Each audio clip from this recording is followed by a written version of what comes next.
At 1,430 hours on October 8, 1944, Captain Daniel Hayes lay motionless beneath a collapsed bamboo hut on the island of Leyte, staring at a Japanese officer's boot resting 4 inches from his left eye. He was 26 years old, but in that frozen moment he felt ancient, like a fossil waiting to be crushed. The bamboo roof had caved in on top of him during the crash, creating a cage of splintered poles that pinned his arms against the sides. He couldn't move his hands. He couldn't shift his legs. The only part of his body he could control was his eyelids, and even those he kept half closed, filtering the world through his lashes like he was already dead. The air beneath the debris was thick with dust and the smell of burnt aviation fuel. His P-38 Lightning had cartwheeled through the village after taking anti-aircraft fire, tearing the fighter apart like paper. The fuselage had separated from the twin tail booms, and the cockpit section had skidded through a cluster of bamboo structures before coming to rest inside what used to be someone's home. The impact had brought the entire roof down on Hayes, burying him in a tomb of vegetation and wreckage. But the collapse had also saved his life. To the Japanese soldiers now occupying the village, he looked like debris. He looked like part of the destruction. He didn't look like a man. The officer standing above him shifted his weight, and a shower of fine bamboo dust fell through the gaps in the collapsed roof, settling on Hayes' open eye. It stung. It burned. The instinct to blink was overwhelming, a screaming biological imperative. But Hayes knew that a blink, a twitch, any sign of life would give him away. So he forced his eye to stay open, to absorb the pain, to let the dust coat his cornea like sand on glass. Tears formed naturally, washing the dust away in a slow, controlled stream that looked like moisture dripping from a wreckage. The officer didn't notice. He was looking at his map. Hayes had been taught to evade and escape. The training back in California had been clear.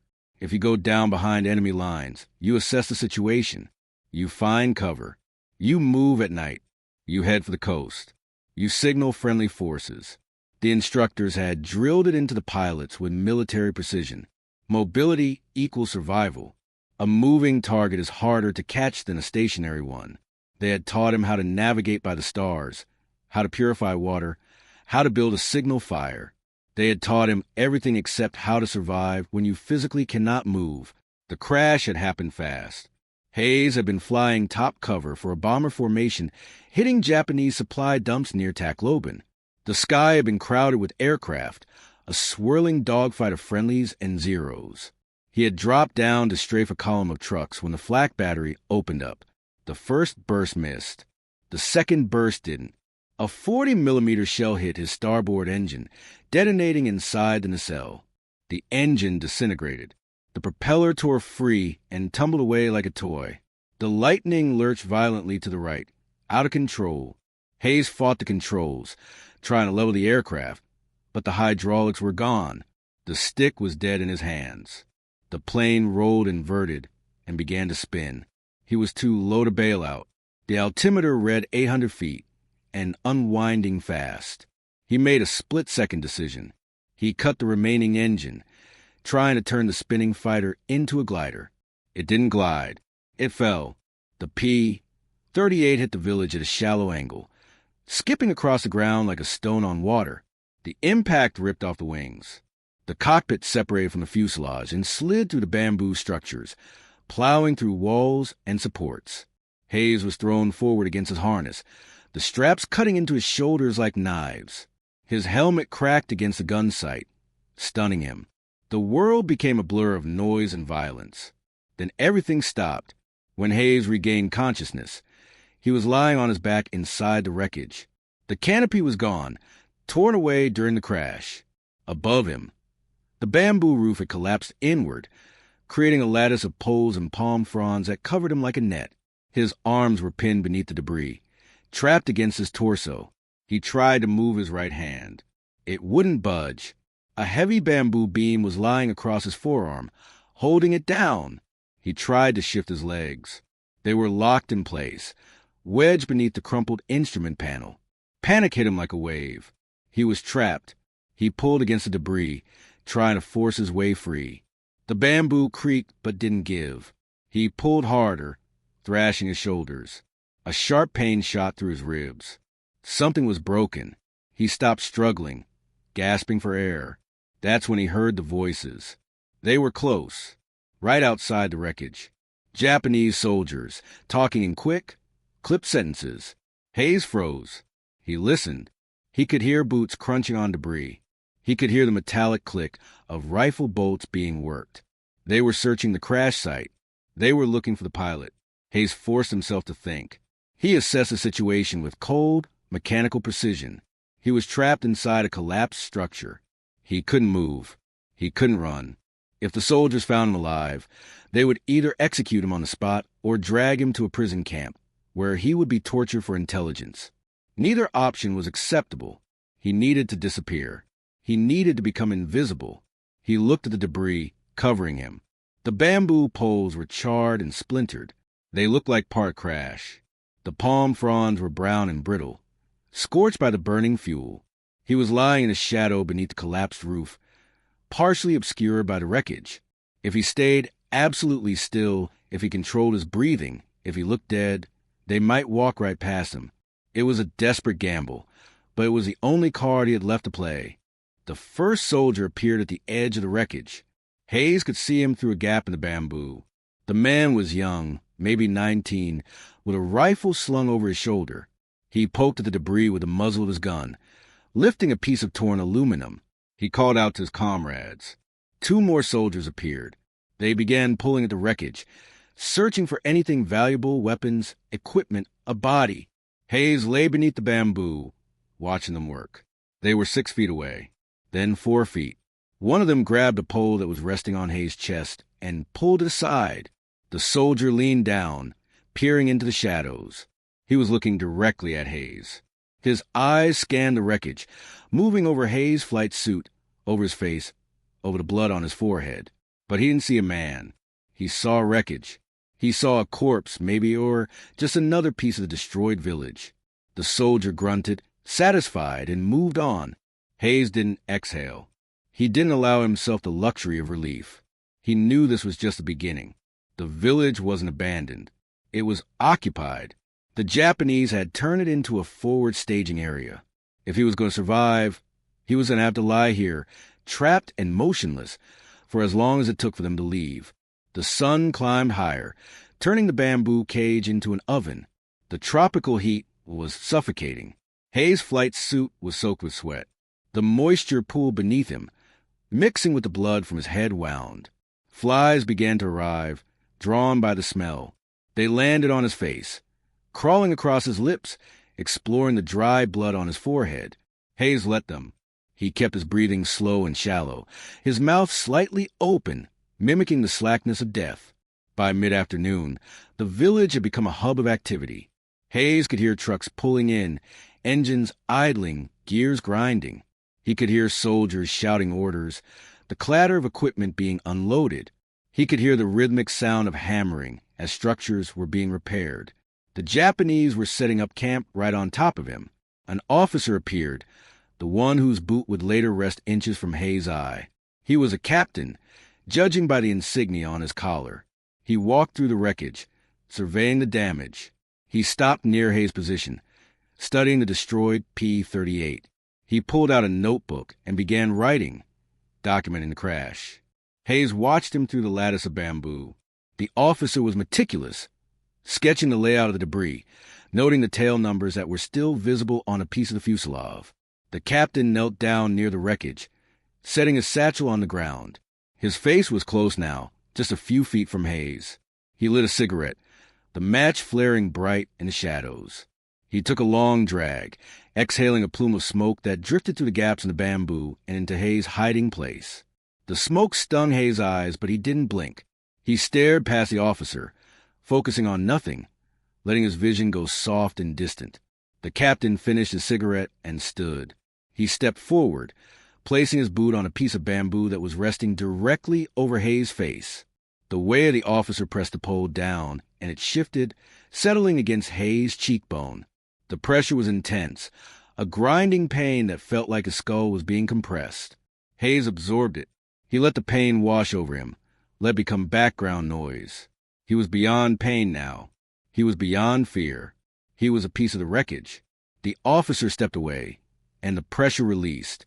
Hayes heard him bark an order. 2 soldiers appeared and began clearing the area around the wreckage, piling the debris to the side. They were making space for something. Hayes couldn't see what. He could only hear the activity, the sounds of construction, the placement of equipment. As the sun began to set, Hayes realized with growing dread what they were building: a command post. The Japanese were setting up a field headquarters right next to the crash site.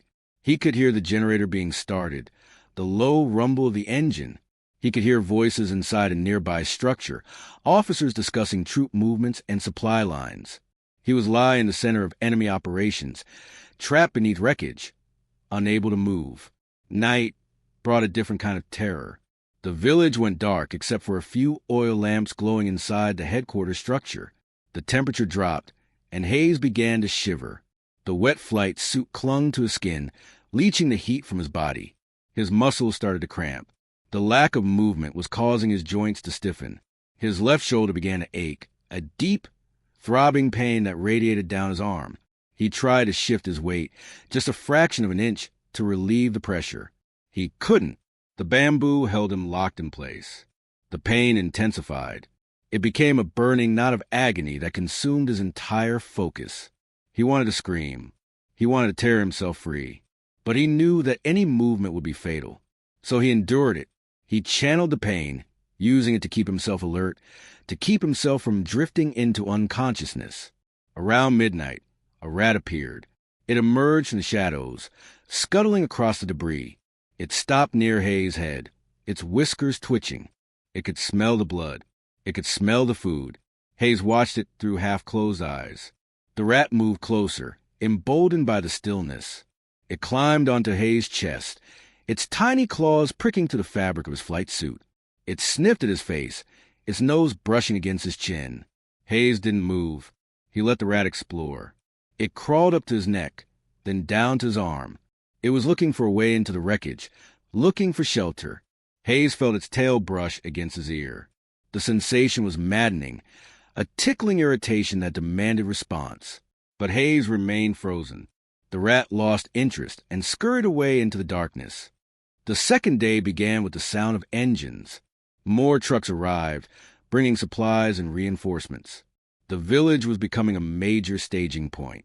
Hayes listened to the activity, cataloging the sounds. He counted the trucks by the rhythm of their engines. He counted the soldiers by the cadence of their voices. He was building a mental map of the enemy positions, not because it would help him escape, but because it kept his mind occupied.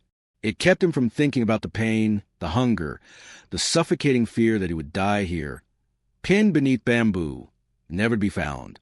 By noon, the heat was unbearable. Hayes' tongue was swollen with thirst.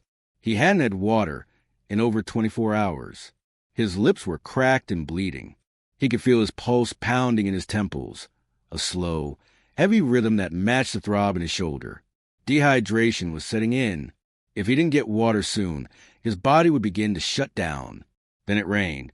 The tropical downpour hit without warning, a deluge that turned the village into a river. Water poured through the gaps in the bamboo roof, soaking Hayes. He tilted his head back, opening his mouth. The rain fell onto his tongue, cool and clean. He drank greedily, letting the water pool in his mouth before swallowing. It was the first relief he had felt since the crash. But the rain brought new problems. The ground beneath him turned to mud. The wreckage began to shift, settling deeper into the softened earth. The bamboo pole pressing against his arm moved, increasing the pressure. Hayes felt something pop in his wrist, a sharp, sickening crack. The pain was immediate and blinding. He had to clench his jaw to keep from crying out.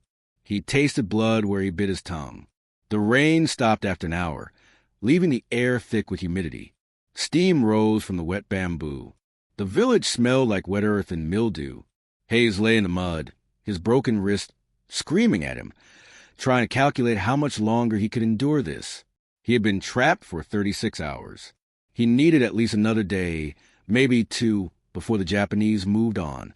If they moved on, if they didn't decide to make this village a permanent base.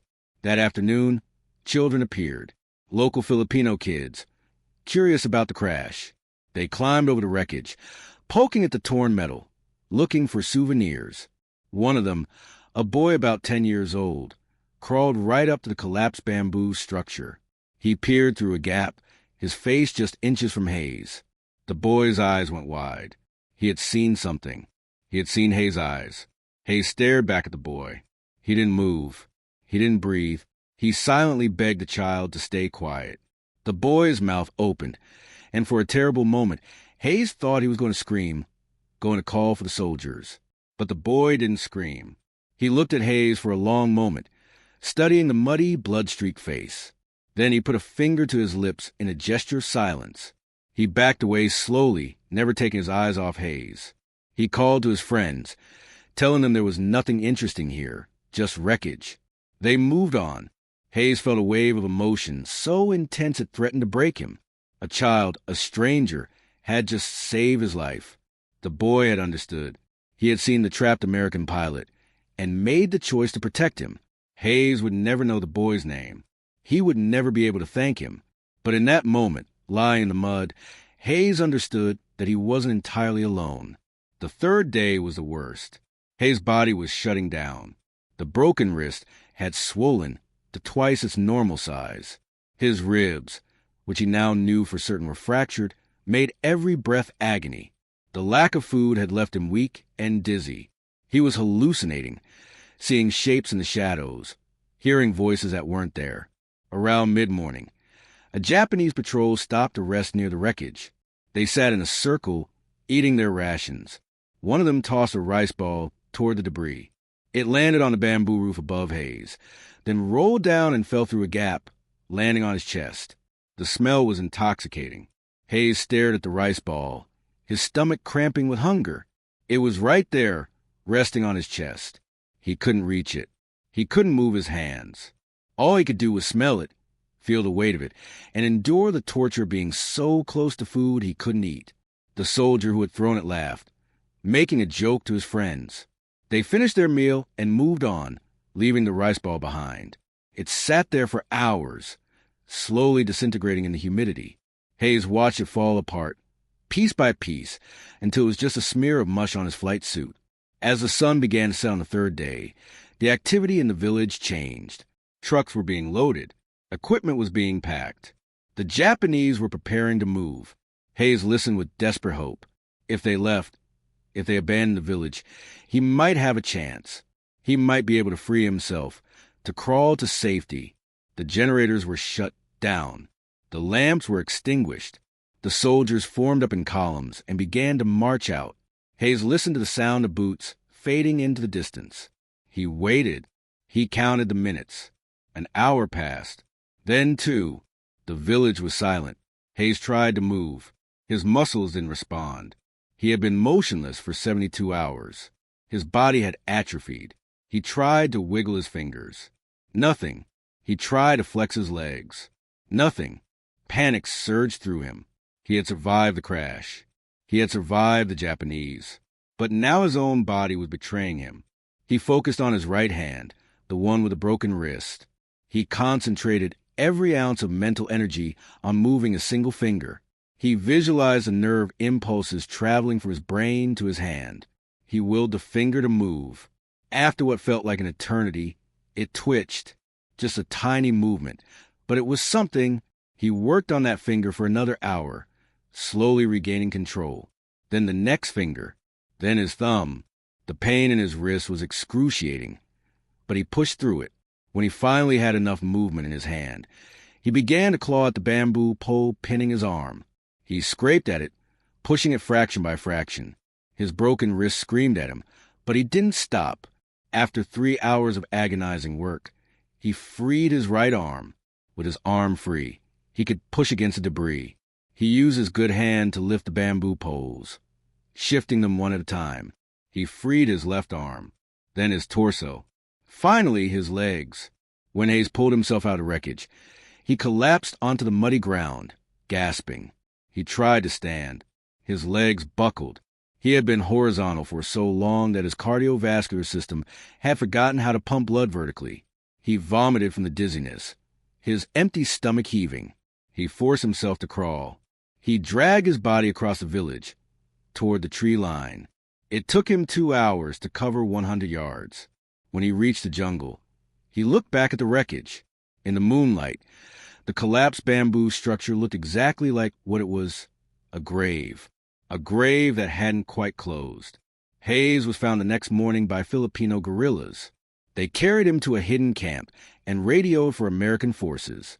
He was evacuated by submarine 5 days later. The doctor said he should have died from dehydration alone. They said the broken wrist should have caused an infection that would have killed him. They said lying motionless for 72 hours should have caused blood clots that would have stopped his heart.